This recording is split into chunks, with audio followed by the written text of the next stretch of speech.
Hi friends, బచ్చలాకు పచ్చడి అండి. బచ్చలాకు పచ్చడి చాలా టేస్టీగా ఉంటుందండి. బచ్చలాకు పప్పు పచ్చడి చాలా రకాలుగా చేసుకోవచ్చండి.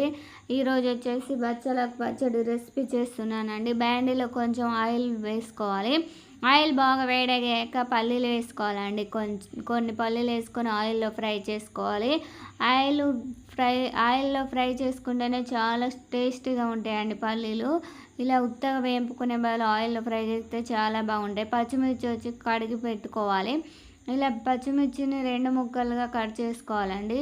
కట్ చేసుకుంటూ ఆయిల్ బయటికి చిల్లకుండా చాలా బాగుంటుంది. ఆయిల్ వేడయ్యాక పచ్చిమిర్చి వేసుకొని బాగా ఫ్రై చేసుకోవాలి. ఇలా బాగా ఫ్రై అయ్యాక తీసి పక్కన పెట్టుకోవాలి. ఇప్పుడు వచ్చేసి బచ్చలాకు కడిగి పెట్టుకున్నాం కదా, వాటర్ కొంచెం ఆరాక ఇలా ఆయిల్లో వేసుకోవాలి. బాగా ఫ్రై చేసుకోవాలి.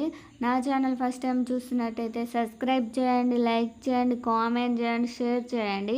ఈ పచ్చడి వచ్చేసి చాలా టేస్ట్గా ఉంటుందండి. ఒకసారి ట్రై చేసి చూడండి.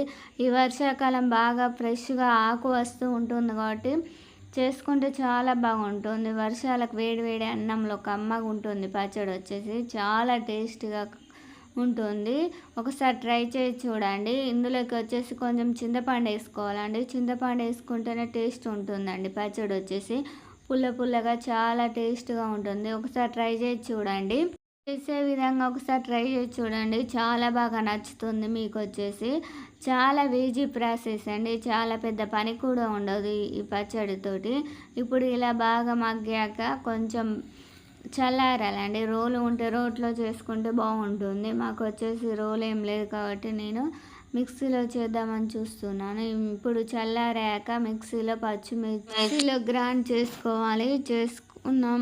ఇప్పుడు వచ్చేసి కొంచెం ఎల్లిపాయలు జీలకర్ర వేసుకుంటే చాలా టేస్ట్గా ఉంటుందండి. ఎల్లిపాయలు ఎక్కువ వేసుకోవాలి.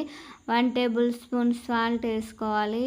మెత్తగా దంగుతుందండి, ఇప్పుడు వేసుకోవాలి సాల్ట్ వచ్చేసి. ఇప్పుడు ఇలా కొంచెం వరకుగా వచ్చేసింది కాబట్టి మళ్ళీసారి మిక్సీ పట్టి ఆకు వేద్దాం. చాలా మెత్తగా అవుతుంది. ఇప్పుడు వచ్చేసి ఆకు వేసి మిక్సీ పడితే ఇలా చాలా బాగా టేస్ట్గా చాలా బాగా రుచిగా ఉంటుంది. మీరు కూడా ఒకసారి ట్రై చేసి చూడండి. వర్షాకాలం వేడి వేడి అన్నంలో చాలా బాగా టేస్ట్గా ఉంటుంది. నా ఛానల్ ఫస్ట్ టైం చూసినట్టయితే సబ్స్క్రైబ్ చేయండి, లైక్ చేయండి, కామెంట్ చేయండి.